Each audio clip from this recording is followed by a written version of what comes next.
Hello, welcome back, or welcome, because this is my first video to my channel. You know, every once in a life, people wants to,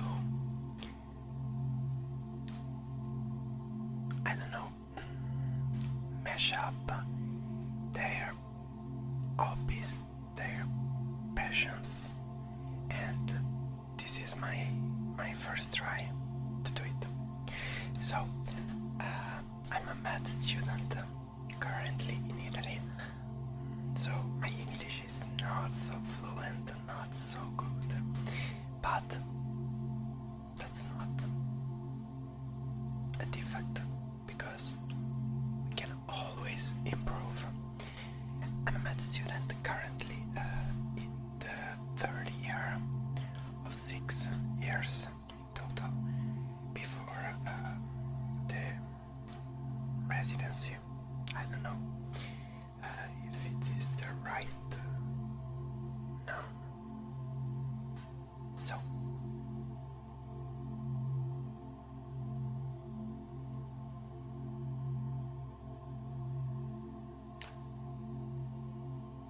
what we are gonna make, we have two very interesting sites. One is Doctordle, this one, and it is similar to New York Times game, but it is a game for medicians, for physicians, because you have to try to guess the diagnosis. And then we got another very fancy site that is Radiopedia, which is like an archive, I don't know how to say it, of thousands and thousands of RM, DG, and other types of imaging with the diagnosis and other interesting elements about that case.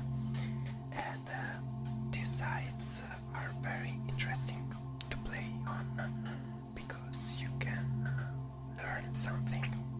So today, first video on Doctordle, and we're gonna try to catch the diagnosis in this case. Okay, so first hint is a 28-year-old male is brought to the emergency department for chest pain after a motorcycle crash. Okay, it's a trauma. We don't know a lot. Chest pain could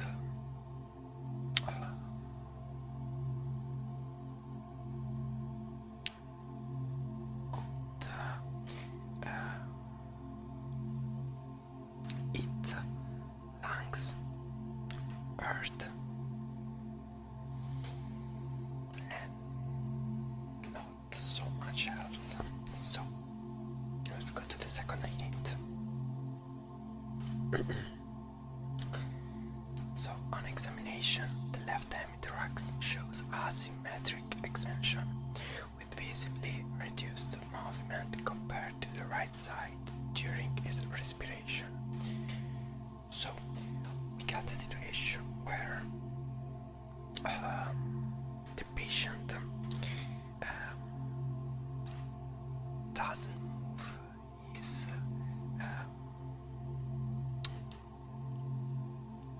thorax, I don't know, the chest. There is a specific noun, I don't know. So the patient cannot move both of his hemithorax symmetrically. So one is moving. So we know that in is the lung. The lung is creating negative pressure inside.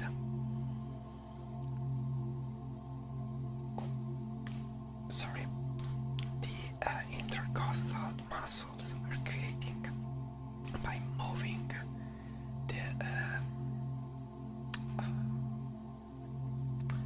the gauge. Okay, the gauge are creating negative pressure, but the lung is moving with the gauge. So also the lung has a negative pressure that creates a gradient for the ambient pressure and air to flow in the lung. In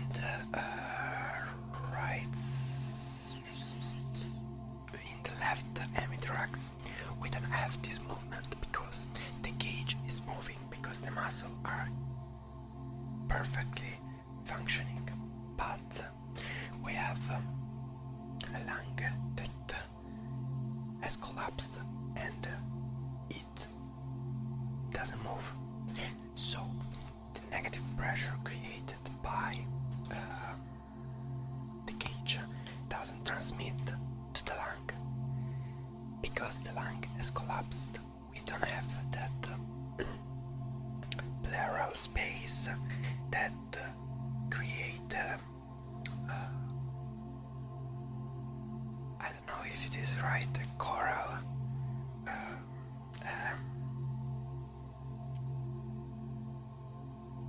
so a movement of the gauge with the lung together, but we have a dissociation. So probably this is a case of pneumothorax, but we're going on.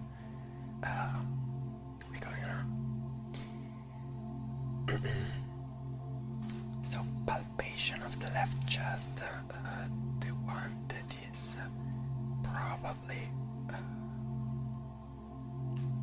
that has probably the lung collapsed, reveals crepitus over the lateral ribs, and the patient has decreased tactile fremitus on the affected side. So tactile fremitus is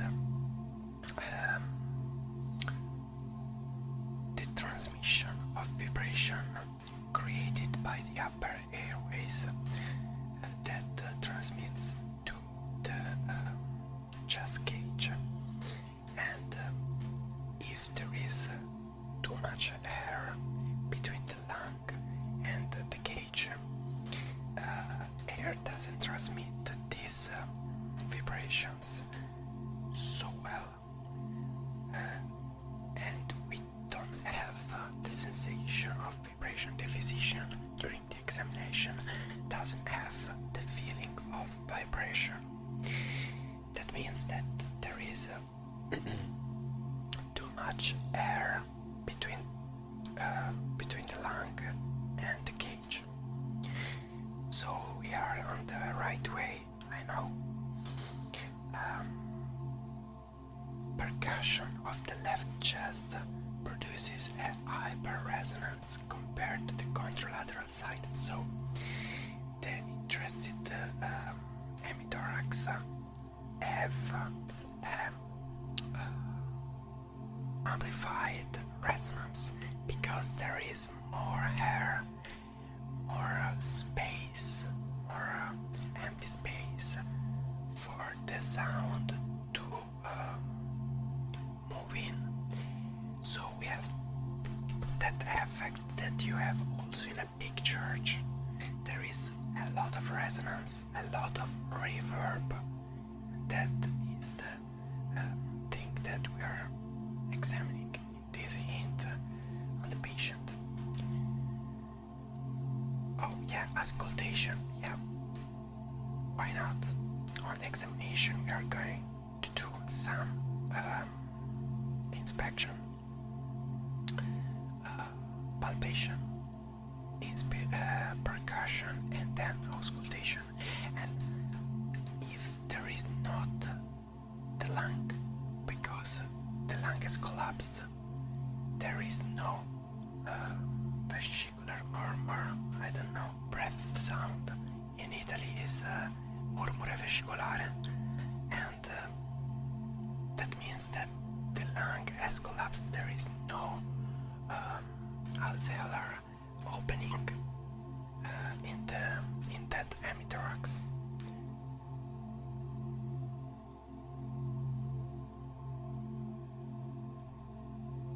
Okay, maybe we should have tried also